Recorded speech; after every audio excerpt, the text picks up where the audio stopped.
सिन्धो दीनबन्धो जगत्पते गोपेश गोपिका कान्ता राधाकान्त नमोऽस्तु ते तप्तकाञ्चन गौराङ्गी राधे वृन्दावनेश्वरी वृषभानुसुते देवी प्रणमामि हरिप्रिये वाञ्छाकल्पतरुभ्यश्च कृपा सिन्धुभ्य एव च पतितानां पावनेभ्यो वैष्णवेभ्यो नमो नमः। नमो विष्णुपादाय कृष्णप्रेष्ठाय भूतले श्रीमते भक्तिवेदान्ता स्वामिन्निति नामिने नमस्ते सारस्वते देवे गौरवाणी प्रचारिणे निर्विशेषा शून्यवादी पाश्चात्यदेशतारिणे श्रीकृष्ण चैतन्य प्रभु नित्यानन्दा श्री अद्वैता गदाधरा श्रीवासादि गौरभक्तवृन्दा हरे कृष्ण कृष्ण कृष्ण हरे हरे हरे राम राम राम हरे हरे मूकं करोति वाचालं पंगुं लङ्घयते गिरिं यत्कृपातमहं वन्दे श्रीगुरुनाथाय श्री प्रभुपाद की जय, श्री गुरुदेव की जय। అందరికీ స్వాగతం మన శ్రీకృష్ణ కథాసుధలోకి. మనము పోయిన వారం రాజసూయ యజ్ఞము తర్వాత శిశుపాలుడి యొక్క వధ, దుర్యోధనుడు అవమానం పొందడం, అవమానం ఆయనంతలా ఆయనే అవమాన పాలయ్యాడు అనేసి తను అనుకుంటున్నాడు. భగవంతుడు చేసే ప్రతి ఒక్క లీల వెనుక, అంటే ప్రతి ఒక్క సన్నివేశం వెనుక ఎంతో నిగూఢమైన రహస్యం ఉంటుంది. ఆయన ఎన్నో ప్లాన్లు చేసి ప్రతి ఒక్క సీన్ని తను క్రియేట్ చేస్తూ ఉంటారు. ఆ విధంగా కురుక్షేత్ర యుద్ధానికి దారి తీసింది ఆ సన్నివేశం. సో ఇప్పుడు కృష్ణుడు ఇక్కడ ఇంద్రప్రస్థలో అక్కడ ఉన్నటువంటి పాండవులతో అందరితో అక్కడ తను వ్యస్తంగా ఉన్నారు. కానీ అక్కడ ద్వారకాలో సాల్వుడు అనే రాక్షసుడు కృష్ణుడు లేని సమయం చూసుకొని ద్వారకా మీదకి వచ్చాడనమాట. మరి ఈ సాల్వుడు ఎవరు? ఈ సాల్వుడు కూడా రుక్మిణిని ఎత్తుకొని వెళ్ళినప్పుడు అక్కడున్నటువంటి రాజులందరిలో కూడా తిని ఉంటాడనమాట. ఇంకా శిశుపాలుడికి బెస్ట్ ఫ్రెండ్.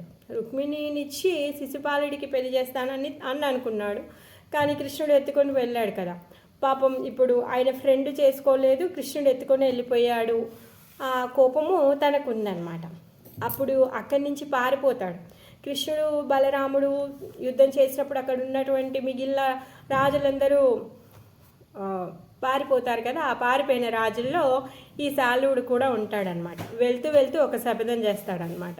నేను ఎలా అయినా సరే వచ్చి ఈ యదువంశీలతో నేను యుద్ధం చేస్తాను అనేసి ఒక శపథం చేస్తాడు. ఇంకా కృష్ణుడిని చంపుతాను అని చెప్పేసి ఆయన శపథం చేస్తాడు. వెళ్తాడు, వెళ్ళి తపస్సు చేస్తున్నాడు అనమాట. ఎవరైనా ఏ అసురుడైనా ఆశతోషుడైనా పరమశివుడి దగ్గరికి వెళ్తాడు, కోరిన వరాలన్నీ పొందుతూ ఉంటారు. అది అలవాటు అందరికీ. అలానే ఈ సాల్వుడు కూడా వెళ్ళి పరమశివుడికి ఘోరమైన తపస్సు చేస్తూ ఉన్నాడనమాట.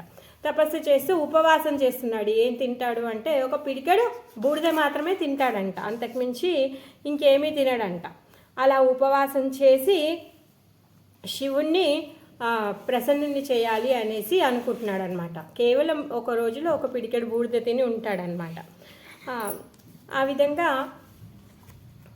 పాపం పరమశివుడు మాత్రమే ఏం చేస్తాడు, ఎవరు వెళ్ళి ఆయన దగ్గరికి వెళ్ళి ప్రార్థిస్తే స్వామి అనేసి అంటే సరే తీసుకో అని చెప్పేసి వాళ్ళకు ఉన్నటువంటి మనోభిష్టాలన్నీ తీర్చేస్తాడు. అందుకే ఆశతోషుడు. ఆ విధంగా పరమశివుడు ప్రత్యక్షమే సాల్వుడు అడిగిన వరాలన్నీ తను నెరవేర్చబోతున్నాడు అనమాట. సాల్వుడు అడుగుతాడు, ఏమడుగుతాడు అంటే నాకు ఒక అద్భుతమైనటువంటి విమానం కావాలి. అది ఏ ఆయుధంతో కానీ ఏ అస్త్రశస్త్రాలతో కానీ కూడా దాని మీద పని చేయకూడదు, అది ఎప్పటికీ అలానే ఉండాలి, అది ఎప్పటికీ కూడా నాశనం అవ్వద్దు అని చెప్పేసి తను వేడుకుంటాడనమాట. వేడుకుంటే సరే అనేసి అంటాడు. దాంతోపాటుగా ఇంకొకటి కూడా అడుగుతాడు. ఏంటి అంటే నేను యదువంశీలని ఓడించాలి, యదువంశీయులు నా పైన ఎదురు తిరగకూడదు, యదువంశీయులకి నేను హాని కలిగించాలి అని చెప్పేసి అడుగుతాడనమాట. ఇంకా అశ్వసుడు ఏం చేస్తాడు, ఏమీ చేయలేక తన తదాస్తు అంటాడు. ఇంకా అప్పటి నుంచి తనకున్నటువంటి బలాన్ని చూసుకొని విర్రవీగుతూ ఉన్నాడు, అవకాశం కోసం ఎదురు చూస్తూ ఉన్నాడు. హస్తినాపురానికి వెళ్ళారు కృష్ణ బలరాములు, మొత్తం సకుటుంబ సపరివారంగా వెళ్ళారు కదా. తర్వాత కృష్ణుడు ప్రద్యుమ్ను తర్వాత సాంబ కొంతమందిని పంపిస్తాడు, మీరు వెళ్ళండి, రాజ్యంలో ఎవరు లేరు కాబట్టి మీరు వెళ్ళండి అని చెప్పేసి పంపిస్తాడు. కాబట్టి వీళ్ళందరూ వచ్చి రాజ్యంలో ఉంటారు. సో ఇంకా కృష్ణ అక్కడే ఉంటారు, బలరాముడు కూడా ఉన్నారు అక్కడే. ఆ విధంగా ఇప్పుడు ఛాన్స్ చూసుకొని, సో ఇప్పుడు ఇంకా ఇక్కడ కృష్ణ అండ్ బలరాం లేరు కాబట్టి నేను ఏదైనా చేయొచ్చు, ఇక్కడ ఉన్న వాళ్ళని ఈజీగా నేను ఓడించేయచ్చు, ఇప్పుడు ఈ యదువంశీయులతో నేను పోరాడొచ్చు, వాళ్ళ దగ్గర ఉన్నటువంటి సైన్యాన్ని అంతా నేను నశింప చేయొచ్చు అని చెప్పేసి ఛాన్స్ చూసుకొని ఇప్పుడు ద్వారకా మీదకి వచ్చేసాడు అనమాట. ద్వారకా మీదకి వచ్చాడు, తిన్నగా ఉంటాడా ఏమైనా, ఆయన దగ్గర ఉన్నటువంటి ఎన్నో విద్యలు, ఆ విద్యలన్నీ కూడా తను ప్రదర్శించబోతూ ఉన్నాడనమాట. ఫస్ట్ ఆ ద్వారకాలో ఉన్నటువంటి ఉద్యానవనాలు, తర్వాత మంచి మంచి గార్డెన్స్, అక్కడ ఉన్నటువంటి ప్రజల గ్యాదరింగ్స్ ఏవైతే ఉంటాయో ఆ ప్లేసెస్ అన్నింటినీ కూడా ధ్వంసం చేసేసాడనమాట. ధ్వంసం చేశాడు, ప్రజలందరికీ కూడా ఇబ్బంది కలిగేటట్టుగా అతను చేస్తూ ఉన్నాడనమాట. పాపం అందరికీ కూడా చికాకైపోయింది అసలు వీడితోని, ఈ శాల్వుడితోని చికాకైపోయింది. దాంతో ప్రద్యుమ్నుడు ఉన్నాడు ఇప్పుడు అక్కడ. ప్రద్యుమ్నుడు ఊరుకోలేక శాల్వుడితో యుద్ధం చేయడానికి వచ్చాడనమాట. ప్రద్యుమ్నుడితో పాటు సాంబుడు, తర్వాత గదుడు, సాత్యకి, చారుదేష్ణ, తర్వాత ఎవరు ఇంకా భానువిందుడు, కృతవర్మ, అక్రూర, వీళ్ళందరూ కూడా వచ్చారనమాట. వీళ్ళందరూ కూడా చాలా గొప్ప యోధులు, వీళ్ళేమీ సామాన్యమైన వాళ్ళు కాదు. అలా అని చెప్పేసి శాల్వుడు కూడా సామాన్యమైన వాడు కాదు, వరాన్ని పొందాడు, గొప్ప సైన్యాన్ని అంతా కూడబెట్టి సైన్యంతో వచ్చాడు. ఆ శాల్వుడి దగ్గర ఉన్నటువంటి ఈ సైన్యంలో ఉన్నటువంటి యోధులు కూడా చాలా బలమైన వాళ్ళంట, వాళ్ళు కూడా చాలా గొప్ప యోధులంట వాళ్ళందరూ కూడా. ఆ విధంగా ఇంక ఇప్పుడు ప్రద్యుమ్నుడు యుద్ధం స్టార్ట్ చేశాడనమాట.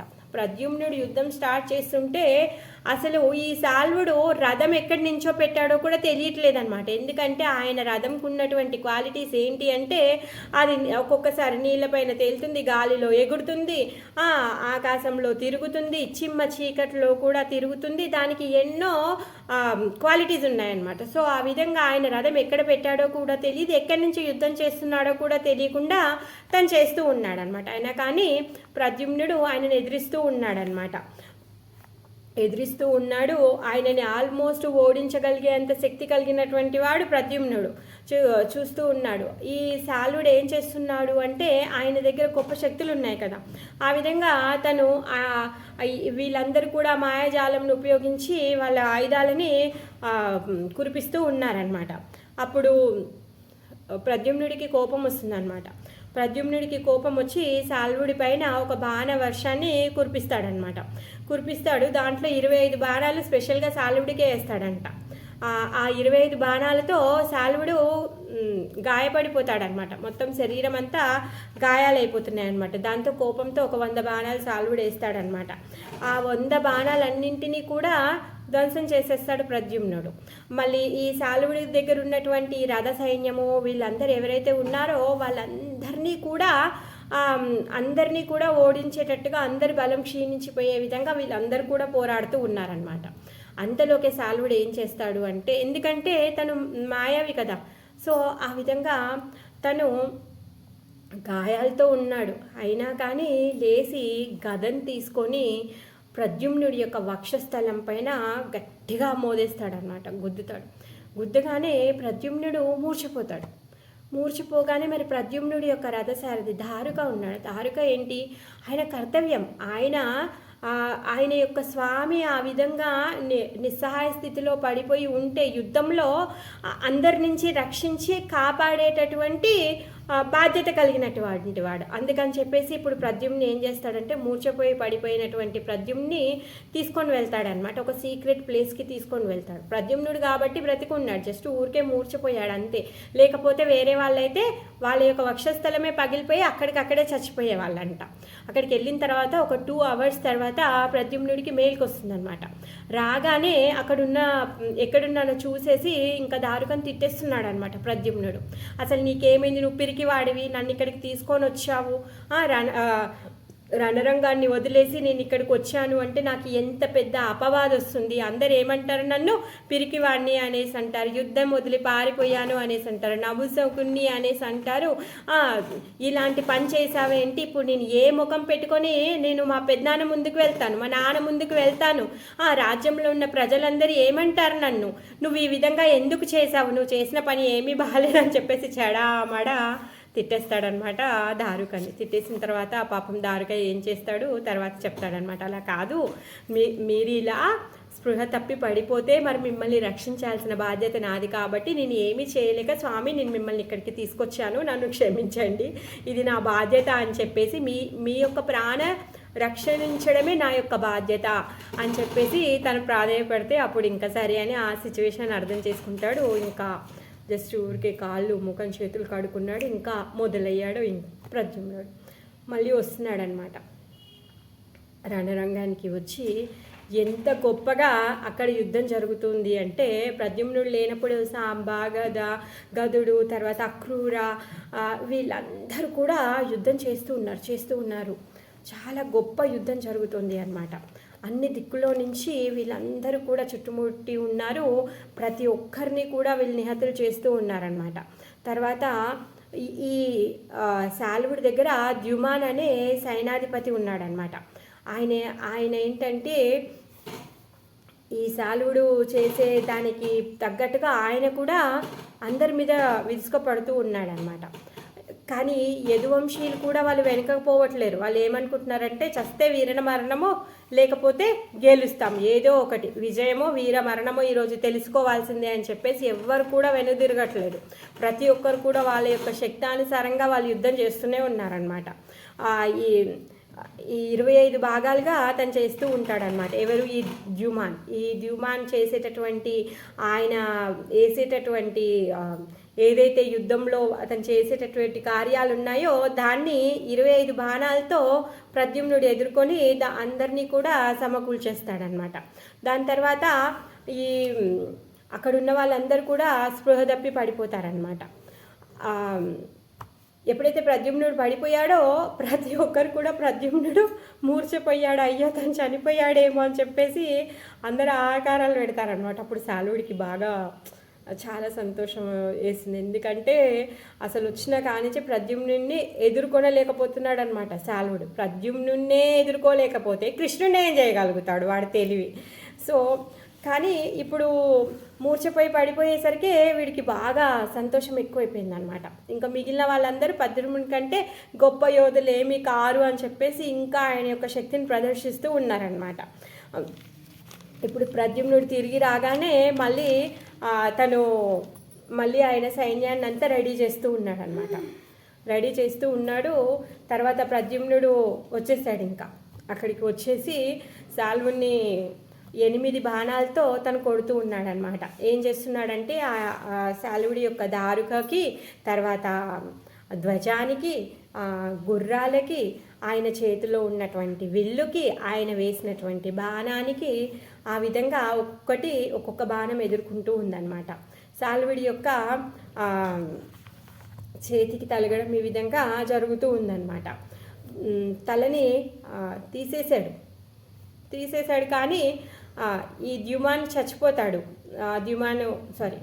ద్యుమాన్ వస్తాడు అడ్డము. సో ద్యుమాన్ చచ్చిపోతాడు అనమాట. మరి ఇప్పుడు గదలను పట్టుకొని బాణాలతో ఏ విధంగా భీకరంగా పోరాడుతూ ఉన్నారంటే, ఈ భీకరమైన యుద్ధము 27 రోజులు జరిగిందంట. ఇంతగా 27 రోజులు యుద్ధం జరిగింది. ఈ మెసేజ్ కాస్త ఇంద్రప్రస్థకి వెళ్ళింది, అక్కడ కృష్ణ దగ్గరికి వెళ్ళింది అనమాట. మరి కృష్ణుడు ఇక్కడ ద్వారకాలో ఇలాంటి పరిస్థితి ఉంది అంటే అక్కడ ఇంద్రప్రస్థలోనే కూర్చొని ఉన్నాడు కదా, అందుకని చెప్పేసి కుంతి మహారాణి దగ్గరికి వెళ్తారు. మరి ఇంకా పాండవుల్లో పెద్ద ఆవిడ ఆమెనే కాబట్టి కుంతి మహారాణి దగ్గరికి వెళ్ళి పర్మిషన్ తీసుకుంటాడు. అత్త నేను వెళ్తాను, నాకు ఇప్పుడు వెళ్ళాల్సిన అవసరం ఉంది, సో ఎమర్జెన్సీ నేను వెళ్తాను అని చెప్పేసి కృష్ణ బలరాం ఇద్దరు కూడా వస్తారనమాట. వస్తూ ఆ ద్వారక ఏ విధంగా అయిపోయిందో చూసి షాక్ తింటాడనమాట. ఏంటి ద్వారక ఇలా అయిపోయింది. కానీ కృష్ణకి బలరాంకి తెలుసు, ఎప్పుడైతే ఇంద్రప్రస్థకి వెళ్తున్నారో ఇప్పుడు శిశుపాలుడు ఏదో ఒక పని అయితే చేస్తాడు అని వాళ్ళకి తెలుసు అనమాట. కాకపోతే శిశుపాలుడు అక్కడికి వచ్చాడు, శిశుపాలుడు అక్కడ చనిపోయాడు. శిశుపాలుడి యొక్క ఫ్రెండు సాల్వుడు కామ్గా ఉండలేక తను చేసినటువంటి శపథాన్ని ఇప్పుడు నెరవేర్చుకోవాలి అని చెప్పేసి అతన్ని చూసి ద్వారకాకి అటాక్ చేశాడు. ఇంకా అంతా అక్కడ పరిస్థితులంతా చూసి కృష్ణుడు షాక్ తింటాడంట. సుఖదేవ గోస్వామి చెప్తున్నారనమాట. ఎందుకు అంటే కృష్ణుడు ఇక్కడ మానవాతీత లీలల్ని చేస్తున్నాడు. అంటే మానవ రూపంలో ఉన్నాడు. ఆయన సామాన్య మానవుడిలాగా కూడా అప్పుడప్పుడు ఆయన షాక్ తింటూ ఉంటాడు. కానీ ఆయన చేసేటటువంటి లీలలన్నీ ఎలా ఉంటాయి? మానవాతీతంగా ఉంటాయి. మానవులు చేసేటట్టుగా ఉండవు ఆయన లీలలు. ఆ విధంగా అతను చూస్తాడనమాట. చూసి బలరాముడికి చెప్తాడనమాట, అన్నా నువ్వు ఈ ద్వారకా నగరాన్ని అంతా సంరక్షిస్తూ ఉండు, నేను యుద్ధ స్థలానికి వెళ్తాను అని చెప్పేసి ఒక ప్లేస్, అంటే ద్వారకా నగరాన్ని అంతా తన కంటిలో తన కన్నుతో చూసే విధంగా ఒక స్పాట్ ఉంటుంది కదా. సో ఆ స్పాట్లో బలరాముల వారిని పెడతారనమాట. సో ఆ ద్వారకా నగరంలో ఎవరికి ఎక్కడ ఏ అవసరం ఉంది, ఎవరు ఎక్కడి నుంచి అటాక్ చేస్తున్నారో వాళ్ళందరినీ ఎదిరించాల్సి, అందరినీ కాపాడే రక్షణ బాధ్యత బలరాముడికి ఇచ్చాడనమాట. ఇచ్చేసి తనని అక్కడ ఒక స్పెషల్ ఫోకస్డ్గా ఒక ప్లేస్లో బలరాముల వారిని నియుక్తం చేసి కృష్ణుడు తన రథాన్ని తీసుకొని ఇప్పుడు యుద్ధ రంగానికి వస్తున్నాడు అనమాట. నందిఘోష్ని తీసుకొని వస్తున్నాడు. కృష్ణుడి యొక్క రథము చాలా అందంగా దేదీప్యమానంగా వెలిగిపోతూ ఉంది. ఆయన రథం పైన గరుడ ధ్వజం ఉంది. కృష్ణుడు వస్తూ ఉన్నాడనమాట. దారుకని తీసుకొని వస్తూ ఉన్నాడు. చూస్తూ ఉన్నాడనమాట. సాలువుడు చేసేటటువంటి కార్యకలాపాలన్నింటినీ చూస్తూ ఉన్నాడు. సాలువుడు కృష్ణుడు ఎప్పుడైతే వస్తాడో రాగానే ఓరి మూర్ఖపు కృష్ణ అని చెప్పేసి సాలువుడు మాట్లాడుతూ ఉన్నాడనమాట. నువ్వు ఏం చేశావు? రుక్మిణీదేవిని ఎత్తుకొని వెళ్ళిపోయావు. నా ఫ్రెండ్ ఎవరైతే ఉన్నాడో శిశుపాలుడికి నువ్వు అన్యాయం చేసావు. పోనీలే అని అనుకుంటే అలా కాకుండా ఇప్పుడు ఏం చేసావు? శిశుపాలుని నువ్వు చంపేశావు. సో నువ్వు ఇలా చేస్తే నేను ఎలా ఊరుకుంటాను? నేను నీ పైన పగ తీర్చుకుంటాను అని చెప్పేసి కృష్ణుడి పైన యుద్ధానికి దిగాడనమాట. 16 బాణాలు వేసాడంట. అవన్నీ కృష్ణుడికి తలుగుతాయా? ఆ చింత్య ఏమంటారు, అత్యంత శక్తి కలిగినటువంటి వాడి మీద వర్షం కురిపించినట్టుగా ఆయన బాణ వర్షాన్ని తను వేస్తూ ఉన్నాడనమాట. ఇంకా కృష్ణుడు సారంగ ధనస్సుని పట్టుకొని ఆ బాణాలన్నింటినీ కూడా సమాధానం చెప్తూ ఉన్నాడనమాట. సో అప్పుడు ఆ వర్షము పడుతూ ఉంటే ప్రతి ఒక్కరు కూడా ఆహాకారం చేస్తూ ఉన్నారనమాట. అసలు ఆ బాణపు వర్షము చీకటైపోయింది. ఇంకా అంతగా భీకరమైనటువంటి యుద్ధం మొదలైందనమాట. మొదలవుతుంది. కృష్ణుడు వేసినటువంటి బాణాలు ఏవైతే ఉన్నాయో ఆ బాణాలకి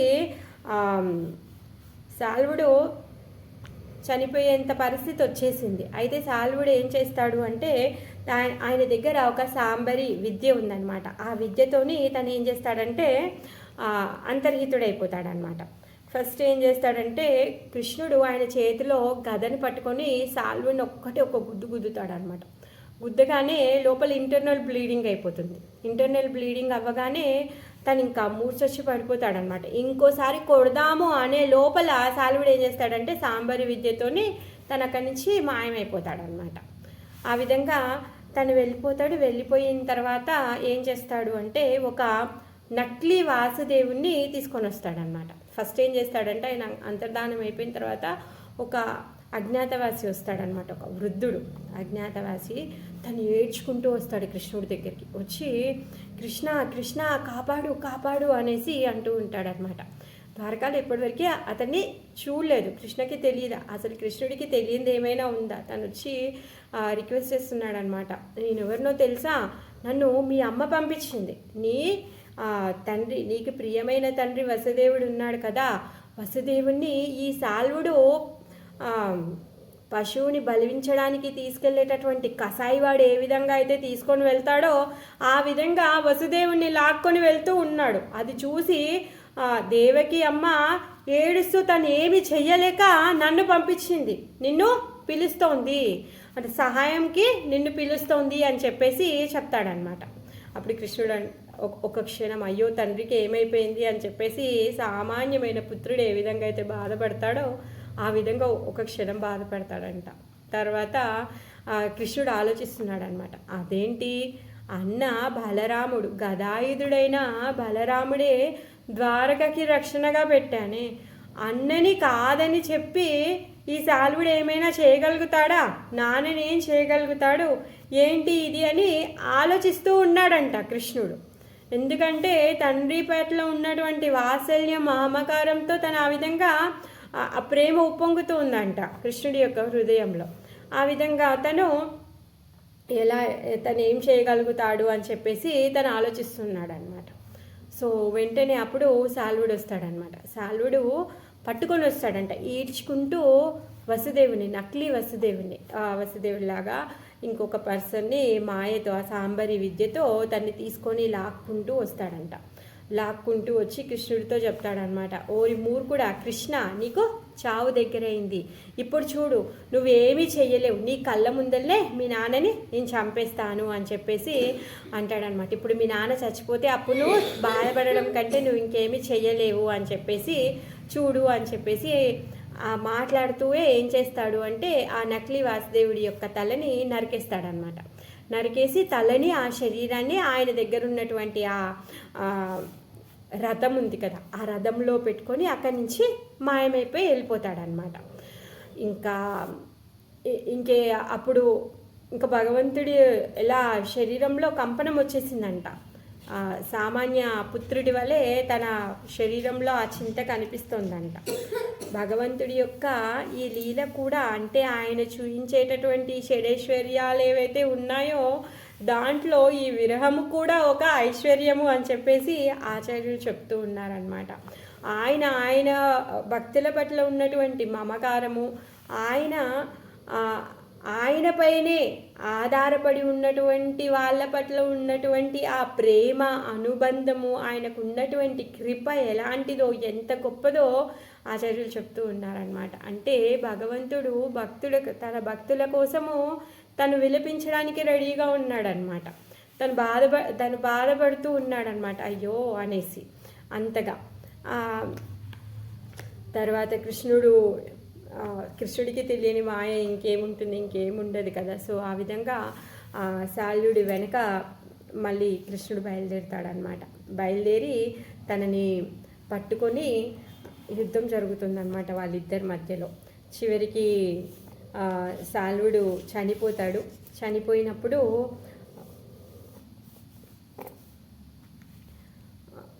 ఇంకా ఈ శాల్వుడికి ఇంకా ఫ్రెండ్స్ చాలామంది ఉన్నారు, వాళ్ళు ఇంకా తర్వాత రాబోతూ ఉన్నారనమాట.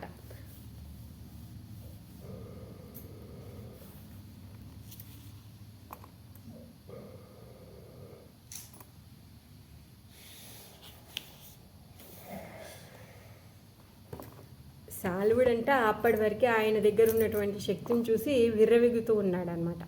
ఆయనకున్నటువంటి రథము, ఆయన వేసుకున్నటువంటి కవచము, ఆయన పెట్టుకున్నటువంటి దేదీప్యమానమైనటువంటి కిరీటం ఏవైతే ఉన్నాయో, కృష్ణుడు వేసినటువంటి బాణాలకి అవన్నీ కూడా చూర అయిపోయి కింద పడిపోయాయి అన్నమాట. ఆయనకున్నటువంటి గర్వం ఏదైతే ఉందో, శక్తి గర్వము, భగవంతుని ఎవరిని, పరమశివుణ్ణి వేడుకున్నాడు, నేను యదువంశీయులని కలవర పట్టించాలి అనేసి వేడుకోగలిగాడు. కానీ యదువంశీయులని ఏమీ చెయ్యలేడు. ఎందుకంటే సాక్షాత్ కృష్ణుడి యొక్క వంశంలో ఉన్నటువంటి వాళ్ళందరూ కూడా కృష్ణుడి యొక్క రక్షణలో ఉన్నారు. మరి కృష్ణుడి యొక్క రక్షణలో ఉన్న వాళ్ళకి ఎలాంటి ఆపదలు ఏమైనా జరుగుతాయా? ఎవరు కూడా ఏమీ చెయ్యలేరు. ఒక క్షణం అలా అనిపిస్తుంది అంతే. ఎందుకు ఆయన చూయిస్తున్నాడు ఏమని, ఎలాంటి పరిస్థితుల్లో అయినా ఎలా అయినా సరే నేను రక్షిస్తాను, నా రక్షణలో వీళ్ళందరూ ఉన్నారు అని చెప్పేసి చూయిస్తూ ఉంటారనమాట. అప్పుడప్పుడు ఇలాంటి కష్టాలు ఎందుకు తెస్తూ ఉంటారు అంటే పరీక్షిస్తూ ఉంటారనమాట కృష్ణుడు. అందుకే కృష్ణుడు ఏమంటున్నాడు భగవద్గీతలో, నన్ను శరణాగతి పొందండి, ఎవరైతే నన్ను శరణాగతి పొందుతారో వాళ్ళకి పూర్తి రక్షణ నేను ఇస్తాను అని చెప్పేసి చెప్తున్నాడు. అందుకే ఇక్కడ భగవంతుడు ఏం చేస్తున్నాడు, మనం భగవంతుడి యొక్క లీలలు చదువుకునేటప్పుడు మనకు తెలుస్తుంది, భగవంతుడి యొక్క రక్షణకి హద్దే లేదు, ఒక లిమిట్ అనేదే లేదు. ఒక పోలీస్ స్టేషన్ ఉందనుకోండి, వాళ్ళకు ఒక సీమ ఉంటుంది, ఇక్కడి వరకు ఈ పోలీస్ స్టేషన్ పరిధిలో ఉంది, సో అక్కడి వరకు ఈ పోలీస్ వాళ్ళ యొక్క ప్రొటెక్షన్ ఉంటుంది అనేసి ఉంటుంది. కానీ భగవంతుడికి అలా సీమ అనేదే లేదు. భగవంతుడు హద్దులేనంతగా ఆయన కృపని, ఆయన యొక్క రక్షణని మనకిస్తూ ఉంటాడనమాట. భగవంతుడంట ఇప్పుడు సూర్యుడిలాగా మెరిసిపోతూ ఉన్నాడనమాట. ఇంకా ఆకాశంలో నుంచి దేవతలందరూ కూడా పుష్పవృష్టి కురిపిస్తున్నారు, దుందుబులు మ్రోగుతూ ఉన్నాయి, జయ జయకారాలు చెప్తూ ఉన్నారనమాట. సో ఊర్ధ్వలోకంలో నుంచి అంతా ఈ పుష్పవృష్టి కురుస్తూ ఉందన్నమాట. తర్వాత వీడి సాలుడి యొక్క ఫ్రెండ్ ఇంకొకడు ఉంటాడు, దంతవక్రుడు, వాడు కూడా వస్తాడనమాట. సో దంతవక్రుడు వచ్చేది రేపు చెప్పుకుందాం. భగవంతుడి యొక్క అపారమైన కరుణ మనం పొందాలి. మరి ఎలా పొందుతాము? ఆయన అంత కరుణామయుడని మనకు ఎలా తెలుస్తుంది? భగవంతుణ్ణి కీర్తించడానికి ఈ కవులు, మునులు, భక్తులు వీళ్ళందరూ కూడా ఏం చేస్తూ ఉన్నారు? భగవంతుణ్ణి ఈశ్వర పరమకృష్ణ సచ్చిదానంద విగ్రహ అని చెప్పేసి పొగుడుతూ ఉన్నారు. వాళ్ళకి తెలిసినటువంటి కవిత్వాలతో, వాళ్ళకు ఉన్నటువంటి వాళ్ళ గురువు గారి యొక్క ఆశీర్వాదంతో, భగవంతుడు ఇచ్చినటువంటి కృపతో భగవంతుడిని వాళ్ళు పొగుడుతూ ఉన్నారు. మరి భగవంతుడు ఏం చేస్తున్నాడంట అంటే మనందరి కళ్యాణం కోసము తన భగవద్గీతను చెప్తూ ఉన్నాడు. ఎందుకు? మనము పశు జీవనంలో ఉన్నామన్నమాట. మరి మనం ఏ విధంగా ఉద్ధరింపబడతాము? అసలు నేనెవరిని? మీరు నా దగ్గరికి ఏ విధంగా చేరుకోగలుగుతారు? నన్ను మీరు ఎక్కడెక్కడ దర్శించుకోగలుగుతారు? నా యొక్క విస్తారం ఏంటి అని భగవంతుడు భగవద్గీతలో చెప్పి ఆయన యొక్క అపారమైన కరుణని మనకి వెల్లడింపజేస్తున్నాడు అనమాట. భగవంతుడు స్వయంగా తన యొక్క గొప్పదనాన్ని చెప్పకపోతే మనము తెలుసుకోలేము. ఎందుకంటే మన దగ్గర అలాంటి దృష్టి లేదు కాబట్టి. అందుకే భగవంతుడు ఏం చేస్తున్నాడు? ఆయన కరుణతోని మనకి గురువుని మనకిస్తున్నారు, ఆచార్యులను మనకిస్తున్నారు. ఈ ఆచార్యులు మనపైన కృపతో భగవంతుని ఏ విధంగా తెలుసుకోవాలి, భగవంతుని ఆయన యొక్క కృపని, ఆయన యొక్క రక్షణని మనం ఏ విధంగా పొందాలి అన్న విషయము చెప్తున్నారు. అదేంటండి, మేము చాలా సేఫ్గా ఉన్నాం కదా, మాకెందుకు రక్షణ అని అనుకుంటే అది మరి తప్పనమాట. ఎందుకంటే క్షణక్షణం ఆపదలో, విపత్తుల్లో మనం ఉన్నాం. అది మనం తెలుసుకోలేకపోతున్నాం. మనం ఏమనుకుంటున్నామంటే మనం సుఖంగా ఉన్నాము అనేసి అనుకుంటున్నాము. కానీ నిజమైన సుఖంలో మనం లేము, మనం దుఃఖాల్లో ఉన్నాం. అంటే ఎంత దీనస్థితిలో ఉన్నామంటే మనం దుఃఖంలో ఉన్న సంగతి కూడా మనం తెలుసుకోలేనంత దీనస్థితిలో ఉన్నామన్నమాట. మనకి రక్షణ కావాలి అన్నది కూడా మనకి తెలియదు. మనం ఏమనుకుంటున్నామంటే మనము చాలా సేఫ్గా ఉన్నాము, ఎంజాయ్ చేస్తున్నాము, మేమంతా బాగానే ఉన్నాం కదా అని మనం అనుకుంటున్నాం. మనకి రక్షణ కావాలి అని, మనం ఎంత దుఃఖంలో ఉన్నామో అది కూడా మనం తెలుసుకోలేనంత దీనస్థితిలో ఉన్నాం. అందుకే భగవంతుడు ఎంత కృపామయుడంటే తన యొక్క కృపతోని తనెవరో చెప్పి, తనని ఎలా తెలుసుకోవాలో చెప్పి, ఏం చెయ్యాలో చెప్పి తన యొక్క రక్షణని ఇవ్వడానికి తను సిద్ధంగా ఉన్నారు. పోనీ ఎక్కడో ఉన్నారంటే అలా కాదు, పిలిస్తే పలికే దైవం మన దగ్గరలోనే ఉన్నారు. మరి అలాంటి దైవాన్ని మర్చిపోయి మనం ఏం చేస్తూ ఉన్నామో మన జీవితంలో మన సమయాన్ని ఎక్కడెక్కడో పెట్టేసుకుంటూ ఉన్నామన్నమాట. మరి ఈ సమయం పోతే తిరిగి వస్తుందా అంటే తిరిగి రానే రాదు. ప్రభుపాదుల వారు వాళ్ళ యొక్క శిష్యులు వాళ్ళు మాట్లాడుకుంటూ ఉంటారనమాట. ప్రభుపాదుల వారు ఏం చేస్తూ ఉంటారు? రోజులో కొంచెం సేపు మాత్రమే పడుకుంటారు. తను మిగిలిన సమయం అంతా పొద్దున మార్నింగ్ వాకింగ్కి వెళ్తే కూడా ఏదో ఒకటి భగవంతుడి గురించి మాట్లాడడమే చేస్తున్నాడు. తను తిన్నా, కూర్చున్నా, లేచినా, నైట్ పడుకునేటప్పుడు కూడా అంతా ట్రాన్స్లేషన్ చేస్తూనే తన సమయాన్ని అంతా వెచ్చించాడు. మరి ఎప్పుడు రెస్ట్ తీసుకుంటున్నారు, మీకు సమయం వద్దా అంటే అప్పుడు ప్రభుపాదుల వారు అంటారంట, సమయాన్ని గడిపేయడం కాదు, సమయం అయిపోతుంది, గడిచిపోతుంది. ఎందుకంటే కృష్ణుడు చెప్తున్నాడు, నేనే కాలరూపము అనేసి చెప్తున్నాడు. ఈ కాలాన్ని ఎవరు ఆపలేరు. మరి ఈ కాలాన్ని మనం ఏ విధంగా ఉపయోగించుకోవాలి అంటే ఏనకేన ప్రకారేణ భగవంతుడి యొక్క భక్తిలో మనని మనం నియుక్తం చేసుకోవాలి. అప్పుడే ఆ సమయాన్ని మనం ఉపయోగించుకున్నట్టు. లేకపోతే ఆ సమయం మనని ఉపయోగించుకుంటుంది. అది ఏం చేస్తుంది? మన యొక్క ఆయుష్నంతా తీసేస్తుంది. ఇంకా మనం అప్పుడు ఏమి చేయలేం. అందుకే మనకు ఉన్నటువంటి సమయాన్ని మనం భగవంతుడి యొక్క భక్తిలో ఏ విధంగా ఉపయోగించగలుగుతామో అది చూసి మన యొక్క రోజు చేసేటటువంటి దినచర్య కానీ, పనులు కానీ, ఏవి కానీ మనము చేసుకోవాలన్నమాట. లేకపోతే సమయం మనని వాడుకుంటుంది. మనం ఏమనుకుంటున్నామో ఏ పని లేదు, మేము టైం పాస్ చేసేస్తాం, మాకు టైం పాస్ అవ్వట్లేదు, సో వాట్సాప్ చూస్తామో లేకపోతే సీరియల్ చూస్తామో లేకపోతే గప్పలు కొడతామో టైం పాస్ చేసేద్దాము అని మనం అనుకుంటున్నాం. కానీ టైం మనని పాస్ చేస్తుంది, మనం టైంని పాస్ చేయట్లేదు. అందుకే భగవంతుడు భగవద్గీతలో చెప్తున్నాడు, ఏమంటున్నాడు, అన్ని ధర్మాలని వదిలేసి నాకు శరణాగతి పొందండి, అప్పుడు నేను చూసుకుంటాను అని చెప్తున్నాడు. మరి మనం ఆ శరణాగతి పొందితే కానీ మనం ఆ రక్షణలోకి రాము. మరి ఆ శరణాగతి ఒకటేసారి వస్తుందా? రాదు. ఎందుకంటే మనం చాలా కూరుకొని పోయి ఉన్నాం, ఇక్కడ ఎంత బిజీగా ఉన్నామంటే మనం ఏది చేసినా మనం కరెక్ట్ అనుకుంటున్నాం. అందుకే భగవంతుడు భగవద్గీతను చెప్పి ఏది కరెక్టో ఏది తప్పో మనకి చెప్తున్నారనమాట. సో మనకున్న సమయాన్ని మనం ఎప్పుడూ భగవంతుడి యొక్క భక్తిలో పెట్టుకునే విధంగా మనం ఎంగేజ్ చేసుకుంటూ భగవంతుడి యొక్క భక్తులని ఆచార్యులని ప్రార్థిద్దాం. ఎందుకంటే మనకి తెలియదు అసలు మనం ఏం చేస్తున్నామన్నది.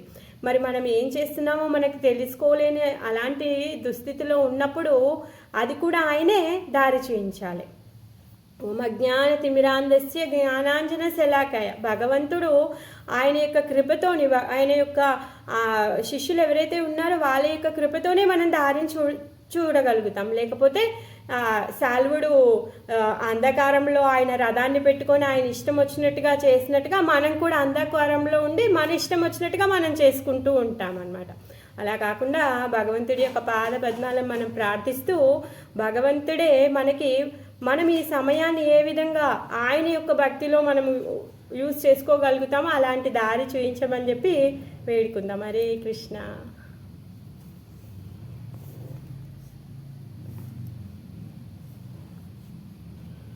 బాగుంది మాతాజీ క్లాస్. హరే కృష్ణ. చాలా బాగుందమ్మా క్లాస్. ఇదంతా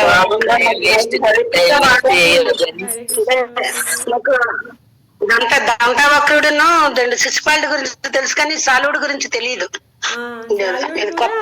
శిశుపాలుడి యొక్క ఫ్రెండ్ అన్నమాట. ఆ రుక్మిణి కళ్యాణంలో పాపం అవమానపడతాడు. అంటే నా ఫ్రెండ్కి పెళ్లి చెడిపోయిన వాడిని, ఫ్రెండ్షిప్ అంటే వీళ్ళు ఎంత ప్రాణం ఇస్తున్నారు వీళ్ళు. అదే అది చెడు స్నేహంకి అది ఏం లాభం? అది ఎవరిని కాపాడలేదు కదా, ఆ చెడ్డ స్నేహం ఎవరిని కాపాడలేదు. మళ్ళీ వాళ్ళ మూర్ఖత్వం ఎంత గొప్పది, కృష్ణున్నే చంపేస్తారు అనుకుంటున్నారు, అంత పెద్ద మూర్ఖత్వం. అంటే ఇప్పుడు ఈ సాల్వుడు వేరు, మామూలుగా మనం అంబాలికి అప్పుడు వచ్చే సాల్వుడు వేరు అనుకుంటా కదా. తెలీదు మాతాజీ, మేబీ ఎందుకంటే 3 తరాల ముందు కదా వాడు. దగ్గర భీష్ముడి సమకాలికుడు, అంటే పేరే ఉండొచ్చు. అవునవును. థ్యాంక్ యూ మాతాజీ, బాగుంది. తెలియని విషయాలు చాలా చెప్తున్నారు.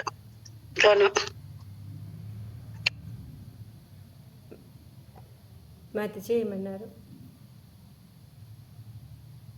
బ్రేక్ అవుతుంది. అదే మీరు ఏమన్నారు నాకు వినిపించలే.